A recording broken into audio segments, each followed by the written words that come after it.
Hi friends, welcome to web tutorial site Telugu. Okay friends, మనం last వీడియోలో software basics related అన్నీ కూడా చూసాం. నెక్స్ట్ ఇప్పుడు ఈ వీడియోలో మనం ఫుల్ స్టాక్ డెవలప్మెంట్ కోర్సులోకి ఎంటర్ కాబోతున్నాం. సో దానికోసం వెబ్ టెక్నాలజీ బేసిక్స్ అనేది ఈ వీడియోలో నేను క్లియర్గా ఎక్స్ప్లెయిన్ చేస్తాను. సో ఇది వెబ్ టెక్నాలజీ బేసిక్స్ అనేది చాలా మ్యాండేటరీ. ఓకే, సో మనం ఈ వీడియోలో ఏ టాపిక్స్ నేర్చుకుంటున్నామో ఇప్పుడు చూద్దాం. ఓకే, సో ఫస్ట్ టాపిక్ వచ్చేసి basics of web technologies, next web technologies, next types of web pages, next web application architecture, next dos and don't in web development. Okay, so ఈ several topics మనం ఈ వీడియోలో చూద్దాం. So basics of web technologies, అసలు basics అంటే కొన్ని terms ఉంటాయి, ఆ టెర్మినాలజీ ఏంటో ఇప్పుడు చూద్దాం. Okay, so what is the internet? Okay, so internet అంటే అందరికి తెలుసు, మనం మార్నింగ్ లేవడంతోనే నైట్ పడుకునే వరకు ఇంటర్నెట్లోనే ఉంటున్నాం. So it's nowadays it's very important to every one. Okay, so internet is nothing but it is a international network we can call as world wide web, WWW. Okay, and it is used to share information through a website to anywhere in world. Okay, internet ఎందుకు use చేస్తాం? So ఎక్కడో అమెరికాలో ఉన్న వాళ్ళు, ఎక్కడో ప్రపంచంలో వేరే కంట్రీలో ఉన్న వాళ్ళతో మనం డైరెక్ట్ వీడియో కాల్ కానీ మన ఫైల్స్ కానీ వాళ్ళు సెండ్ చేస్తున్నాం. సో అదంతా ఎలా పాసిబుల్ అవుతుంది? Through internet.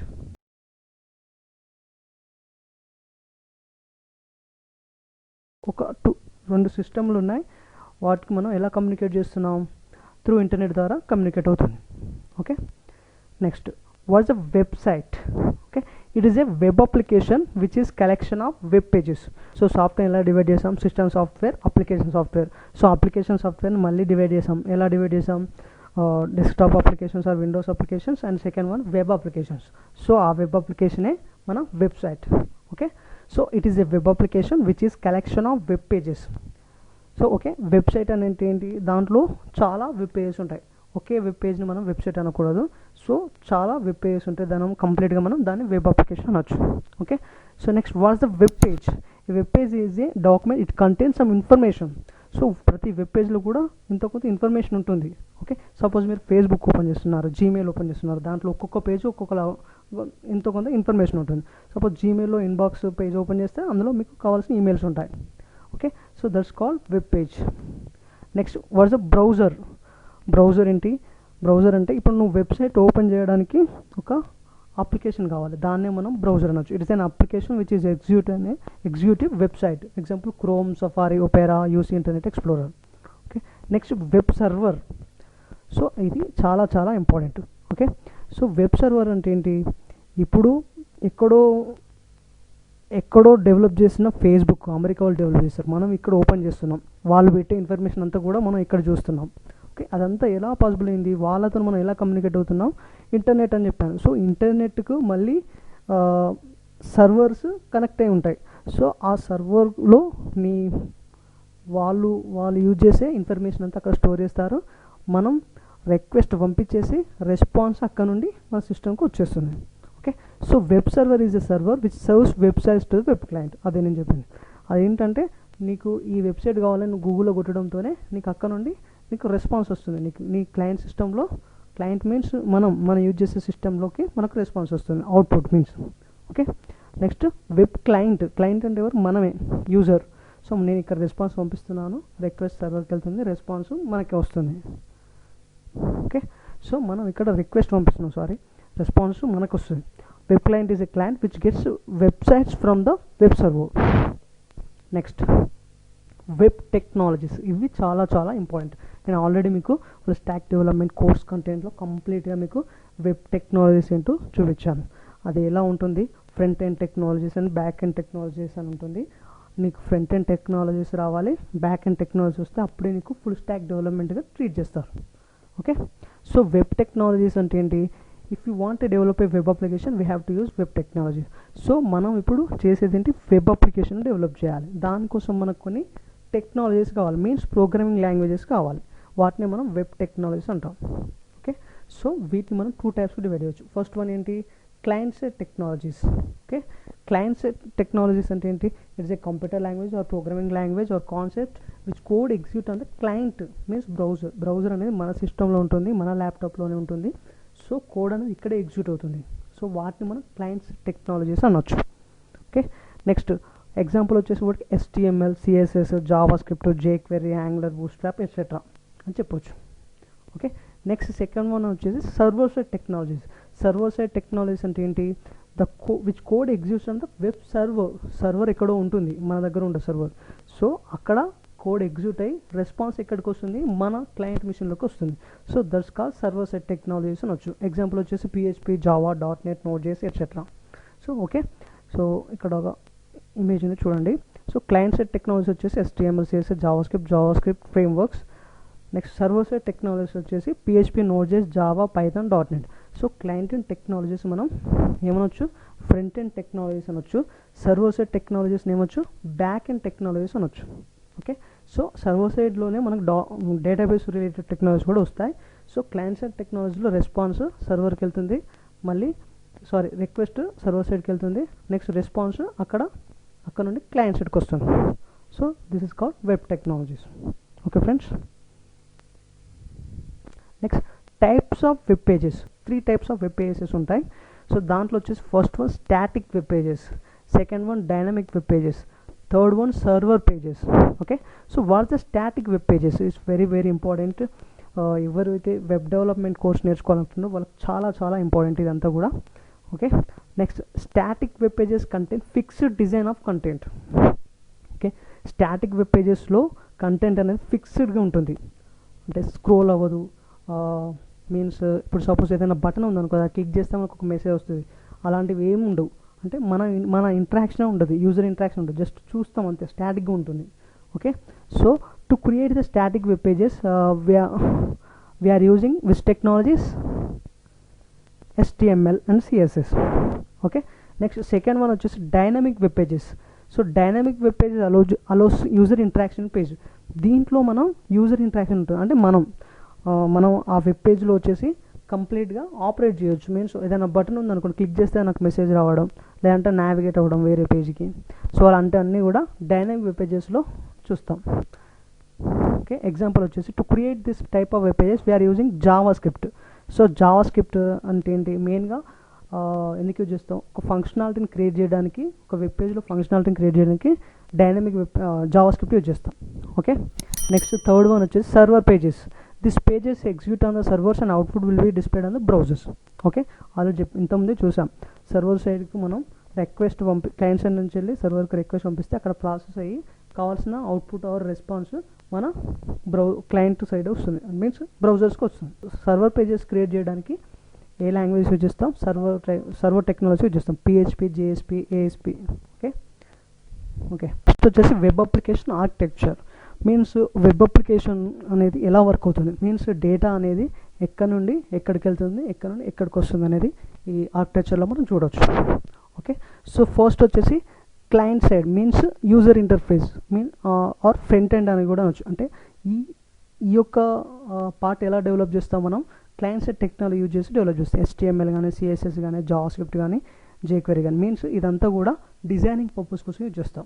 Next second part వచ్చేసి server side means middle end అని కూడా అనొచ్చు దీన్ని. ఇదంతా కూడా ప్రోగ్రామింగ్ మీన్స్ లాజికల్ కోడ్ అంతా కూడా ఇక్కడ రాస్తాం మనం. Okay, next third one database or back end. అంటే ఒక వెబ్ అప్లికేషన్లో డేటా అనేది ఎక్కడ స్టోర్ చేస్తాం? మనకు ఒక స్పేస్ కావాలి, దానికోసం మనం డేటాబేస్ అనేది యూజ్ చేస్తాం, దాన్ని మనం బ్యాక్ ఎండ్ అని కూడా అనొచ్చు. ఓకే, సో క్లయింట్ సైడ్ వచ్చేసి డిజైనింగ్ పర్పస్ కోసం యూజ్ చేస్తాం, సర్వర్ సైడ్ వచ్చేసి డెవలప్మెంట్ మీన్స్ లాజికల్ కోడ్ రాయడానికి యూజ్ చేస్తాం, డేటాబేస్ అనేది స్టోరేజ్ చేయడానికి యూజ్ చేస్తాం. Okay, next user interface or client side or front ఎండ్లో వచ్చేసి ఎలాంటి టెక్నాలజీ యూజ్ చేస్తాం మనం ఆల్రెడీ డిస్కస్ చేస్తాం. దాంట్లో వచ్చేసి HTML, CSS, జావా స్క్రిప్ట్ ఈ టెక్నాలజీ యూజ్ చేస్తాం. Next server side development side వచ్చేసి ఏం టెక్నాలజీ యూజ్ చేస్తాం? PHP, Node.js, జావా యూజ్ చేస్తాం. నెక్స్ట్ డేటాబేస్ టెక్నాలజీస్ వచ్చేసి ఏంటి?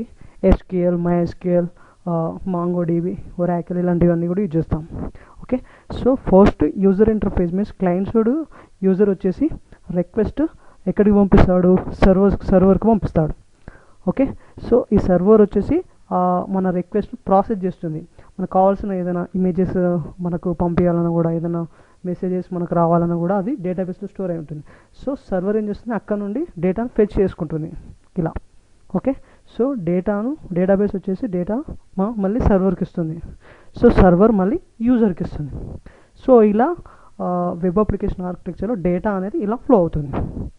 Okay friends, next dos and don'ts in web design. It's very very mandatory and ఇది web డెవలపర్స్కు చాలా చాలా ఇంపార్టెంట్.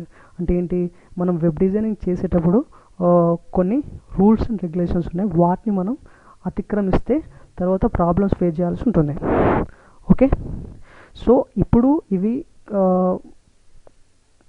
మీరు బిగినర్స్ కాబట్టి మీకు అర్థం కాకపోవచ్చు.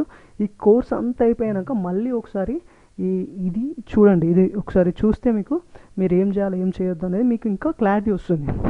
Okay, so next first do's చూద్దాం. సో ఈ డూస్లో వచ్చేసి అంటే మనం వెబ్ డిజైన్లో మనం చేయాల్సిన పనులు ఏంటి మనం గుర్తుంచుకోవాలి, it's very very mandatory. Okay, so mobile compatibility or responsive web design. Okay, so మనం చేసే వెబ్ అప్లికేషన్ అనేది కూడా కంప్లీట్గా అన్ని డివైస్లో ఫిట్ అవ్వాలి.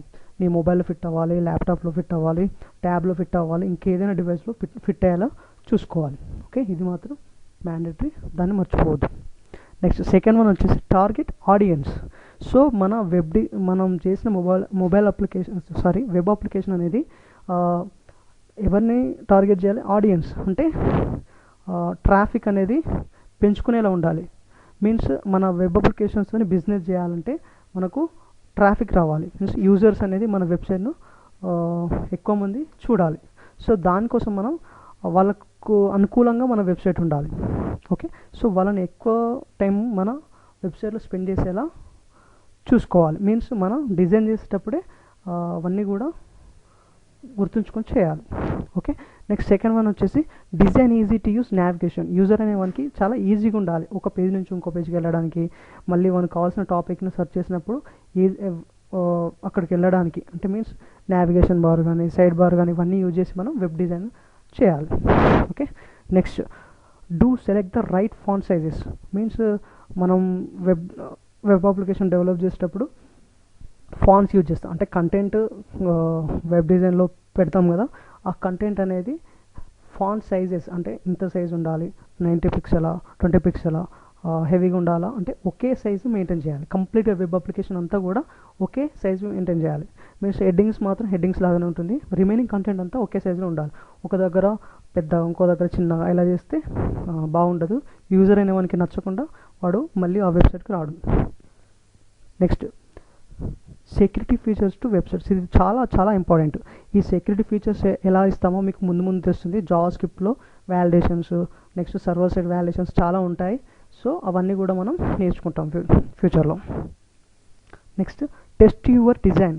మనం డిజైన్ చేశాక వెంటనే మన సైట్ను బ్రౌజర్లో అవుట్పుట్ చూస్తాం, కానీ అక్కడ మనం టెస్ట్ చేయాలి.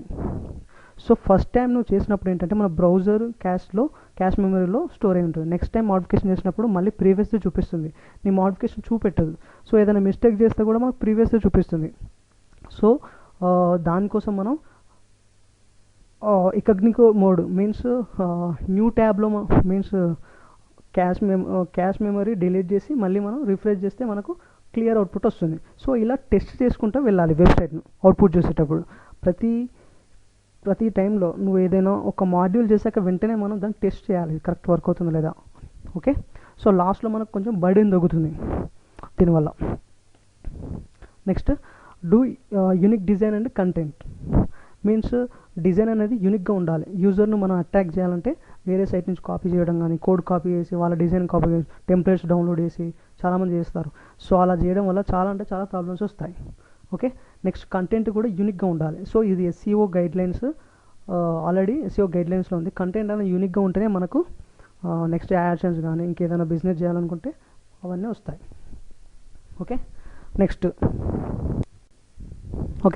నెక్స్ట్ మనం చేయకూడనివి ఏంటివి. ఓకే, చేయకూడని ఏంటి, don't forget to optimise for mobile. Means ఇంతకుముందే చెప్పాను కంపాటబిలిటీ, రెస్పాన్స్ వెబ్ డిజైన్కి వాటిని మనం మర్చిపోవద్దు. ఓకే, అంటే అన్ని వెబ్ డివైస్లో ఫిట్ అయ్యేలా ఉండేలా చూసుకోవాలి మన website. Next don't violate SEO guidelines. So SEO మన గూగుల్ వచ్చేసి కొన్ని గైడ్లైన్స్ ఇచ్చింది, అంటే means SEO search engine optimization మన వెబ్సైట్కు ఫాలో అవ్వాలి. ఆ రూల్స్ ఫాలో అవుతూనే మనకు